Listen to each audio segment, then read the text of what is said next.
This is the Late Round Podcast with your host, JJ Zacharisa.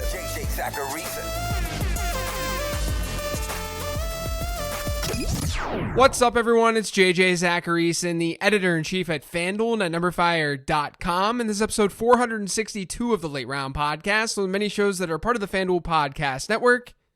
Thanks for tuning in. It's week 15. There's no need for me to give you guys buy and sell recommendations at this point in the season. You're really only concerned about the waiver wire. So on this week's show, I give you some of my favorite waiver wire options for both weeks 15 and 16 to go along with a handful of players you can outright drop. That's what this show is all about. You've got this week's 15 transaction show, and then you got next week's 15 transaction show. Now, before getting into those transactions, I want to talk specifically to Colorado listeners here. FanDuel, Bud Light, and the Denver Broncos have partnered together to create the Bud Light Pick and Kick bonus with one goal in mind: to give you more ways to win this NFL season. The program is simple. For every field goal and extra point the Broncos kicker, which is Brandon McManus, for every field goal and extra point that he makes against the Buffalo Bills on December 19th, fans who placed a money line bet of at least $25 on the game will receive a $3 bonus added to their FanDuel Sportsbook account. If McManus kicks 3 field goals and 3 extra points, that's $18 in bonus cash.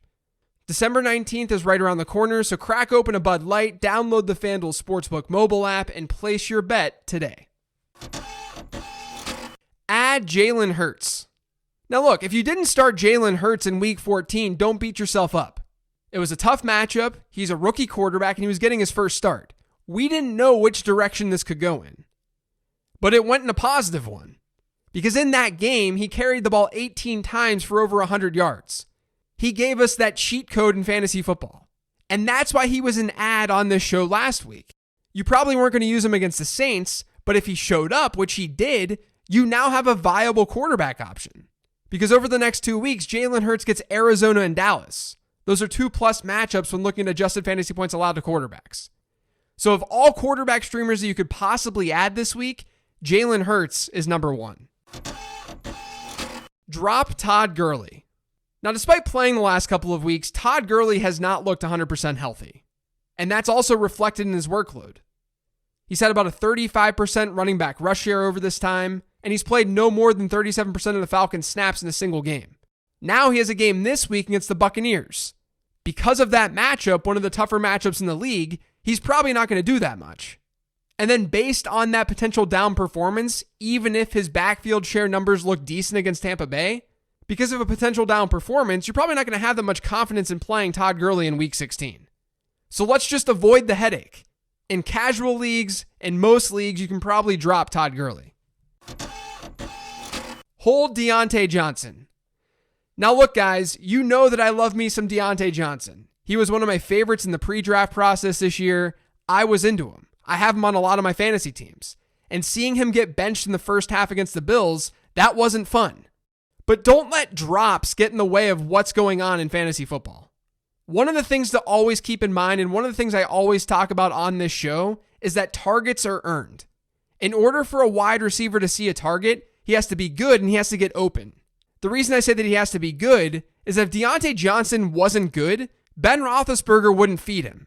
And Ben Roethlisberger feeds Deontay Johnson. Even in limited playing time against the Bills, Deontay Johnson had 19% target share. So yes, it's frustrating, but I think he's going to bounce back, and I would definitely still hold him on my roster. Don't tilt so hard that you drop him. Add DeAndre Washington. So on Saturday, there was a surprise positive COVID test with Myles Gaskin, and he missed week 14 against the Chiefs, and he's going to miss week 15 as well. With Savon Ahmed banged up, DeAndre Washington was the guy in that backfield. He carried the ball 13 times against the Chiefs. That accounted for 77% of the team's running back rushes. And he also saw a target share of about 9%. Now, even though his fantasy day wasn't great, he had 7.2 PPR points. He's an intriguing option if Ahmed is out again, because the Dolphins get a Patriots team this week that was just destroyed by Cam Akers on Thursday night. Add Lynn Bowden. So I saw a lot of talk on Twitter when Myles Gaskin tested positive for coronavirus that Lynn Bowden would benefit a lot from it. Maybe that's somewhat true, but it wasn't a direct relationship. Because Bowden hasn't really been playing running back for Miami. He's been their slot receiver. Over the last 2 weeks, No player on that Dolphins team has played more slot snaps than Lynn Bowden has. He hasn't been playing running back. He's basically taken the job that Malcolm Perry started to play in that Miami offense. And across these 2 weeks where he's playing slot receiver, he's seen a target share per game north of 15%, which is equated to 13 targets for 123 yards. And I really like the flexibility that he can bring to your fantasy lineup, because on a lot of sites, he's eligible as a wide receiver and a running back. With so many banged up pass catchers on this Dolphins team, I love Lynn Bowden, especially in PPR formats, as an ad this week. Drop Jonnu Smith. So across the first 4 games of Jonnu Smith's 2020 season, he averaged 17.5 points per game. He finished no worse than the 9th best tight end in a given week. Now since then, he's finished no better than tight end 9. And he's averaging 5.8 points per game. Injuries are one reason for this, but so is a healthy pass catching group in this Tennessee offense. Jonnu is still rostered in 69% of Yahoo leagues. I'm not going to say it. But his target share per game average since that Week 5 contest is just a little over 10%. And now, over the next 2 weeks, the Titans get the Lions and the Packers. And for what it's worth, those are 2 teams who have been well above average at stopping tight ends when looking at adjusted fantasy points allowed. So overall, would I be shocked if Jonnu Smith does something moving forward? No, I wouldn't be shocked. But is he someone that's giving you predictable production? Not at all. If you have an alternative, you don't have to roster Jonnu Smith. Add Irv Smith. Now, another Smith tight end is Irv Smith, who had a good game against Tampa Bay with Kyle Rudolph sidelined. In that game, he caught all 4 of his targets for 63 yards and a touchdown. And he did that while playing limited snaps because he's coming off an injury of his own. He only had a 35.4% snap share. Now, this game against Tampa Bay marks Smith's second top 5 performance over his last 3 games. And he's actually hit double-digit fantasy points in 4 of his last 6. So if Kyle Rudolph continues to miss time, Irv Smith is absolutely in play as a streamer. Add Darnell Mooney. The best lower-key rookie season that's happening in the NFL right now, at least on the offensive side, is probably with Darnell Mooney. He's seen about a 15% target share this season in that Bears offense, and since the Bears have been pretty pass-friendly, they're 4th in the NFL in pass attempts, that's equated to 73 targets on the season. That's almost a top 40 number at wide receiver. Now, I'm not selling Darnell Mooney as this like fantasy football god. I'm just saying that he's been involved in this offense. And the Bears get Minnesota and Jacksonville over the next 2 weeks. Those are 2+ matchups for fantasy wideouts. So if you're in a pinch, maybe you're in a deeper format, I think Darnell Mooney works off the waiver wire to plug him in and cross your fingers. Drop Kirk Cousins. It's been a pretty good couple of months for Kirk Cousins in fantasy football, at least compared to how people view him. Since week 6, Cousins has averaged over 20 standard fantasy points per game. He's been below the 17-point mark just once. The problem is that over the next 2 weeks, Minnesota's schedule is not easy. They get Chicago and then New Orleans. Now, the Bears haven't been as good defensively of late, but it's still not a super desirable matchup. And then the Saints haven't allowed a multi-touchdown game since week 8.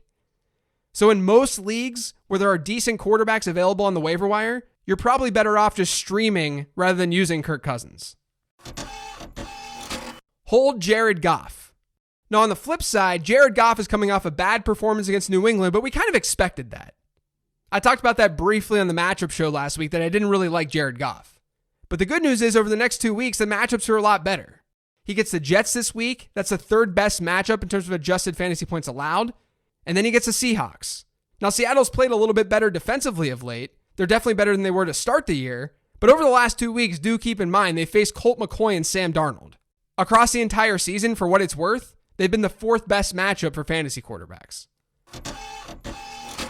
Add Chad Hansen. So when the Will Fuller suspension was announced a couple of weeks back, the obvious add off the waiver wire was Kiki Cutie. And he's been pretty good. But Chad Hansen has been a nice surprise. Over the last 2 weeks, the 2 without Will Fuller, Hansen's target shares have been 18.9% and 25.9%. He's had 2 straight top 30 performances at wide receiver. Now keep in mind, Brandon Cooks was out of Sunday's game. He didn't play. But even in week 13, when Brandon Cooks was playing, Hansen was on the field for over 92% of Houston's snaps. That volume and that usage alone in a Deshaun Watson-led offense, that should be rostered. Add Nelson Aguilar. Aguilar has been pretty strong during the second half of this season. Derek Carr started targeting him a little bit more out of the Raiders' bye, and since that point, he's averaged a target share per game of almost 20%, and he's had 3 top 15 performances. Aguilar has now seen target totals of 9, 6, 11, and 9 over the last 4 weeks. And honestly, it's partially due to the fact that the Raiders are so bad defensively. They're just not a good team right now. They've allowed 37.5 points per game over the last 4 weeks. And as a result, we've seen Derek Carr see his pass attempts per game increase by about 8. So Nelson Aguilar is seeing a higher target share, and that's on more targeted attempts. So that's going to give Aguilar a little bit better of a baseline each and every week. Add Phillip Rivers. So it's another 15 transactions podcast, and it's another week of me saying to add Phillip Rivers. He's still available in about 60% of Yahoo leagues. He's just been so consistent. Since week 6, Rivers has ranked lower than QB 16 in weekly scoring just once. I know I bring this up all the time. That one game was against Baltimore. That's a good defense. He's averaging 18.3 points per game over this time. And now he gets Houston again this week. Houston's been completely destroyed this year. And they're getting even more destroyed without Bradley Roby in that secondary.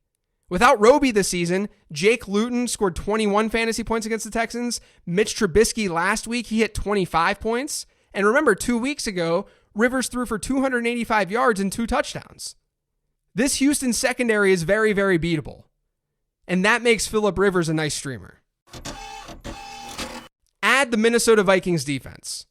So the Vikings are going to get the Bears in week 15. And even though Mitch Trubisky is playing better football now than he was at the beginning of the year, I still think it's a beatable matchup. Trubisky has played 3 games now since becoming starter for Chicago once again. They faced the Packers, Lions, and Texans. And those 3 teams had 3, 2, and 3 sacks. That's not bad. The main reason Detroit and Houston weren't able to score a lot of fantasy points against Chicago is because they allowed a lot of points. That's a lot less likely to happen against Minnesota this weekend, because Vikings opponents have hit 30 points or more once since week 7. Me bringing this up and talking about the Bears being a decent opponent for Minnesota, I'm saying this because I don't think we can take this recent sample and equate it to Minnesota, because Detroit and Houston have horrendous defenses. They rank as the worst and the 4th worst according to NumberFire's expected points model. Minnesota, meanwhile, is very middle of the road. That's why they work as a streamer this week. Add the Los Angeles Chargers defense. Now, if you're looking forward to week 16, you could add the Chargers. They haven't been very good as a unit this year, but they get the Broncos in that game. Now, despite a good performance against Carolina on Sunday, Denver has still been the 3rd best matchup for opposing defenses this year. And if you look across the fantasy football landscape and the percent roster numbers at defense, it's very hard to find a defense that's available in most leagues right now. At least one with a relatively decent matchup. But I do think that the Chargers overall, they work in week 16. The 16 transaction this week that you can't get in my 15 transactions column over on numberfire.com is to add Travion Williams. So I've got to say, I've been waiting for this transaction. Williams was a production freak in college and someone that my model liked a lot. I've wanted him to get an opportunity, and he sort of kind of got that in week 14. Giovanni Bernard fumbled at the start of that game against the Cowboys, and the Bengals let Williams and Samaje Perine see work in that backfield as a result. Williams played 37.5% of the team's snaps, Perine was at about 39%, and Gio Bernard 24%. I'm most intrigued by Williams because I think he's just the best player in that backfield. We saw that on Sunday in our limited sample. He had a 50% success rate. Perine's was 30% and Bernard's was 33%. But Williams also captured the best market share in that backfield. He had an 8% target share and a 48% running back rush share. Now, in week 15, you're not going to be confident playing Travion Williams against Pittsburgh. There's no chance he should be in your lineup. But if you add him and the Bengals decide to use him more, which is absolutely possible, then you may feel confident enough playing him in week 16 because Cincinnati gets Houston. That's arguably the best matchup in football right now. So I'd add Travion Williams this week just to see what happens.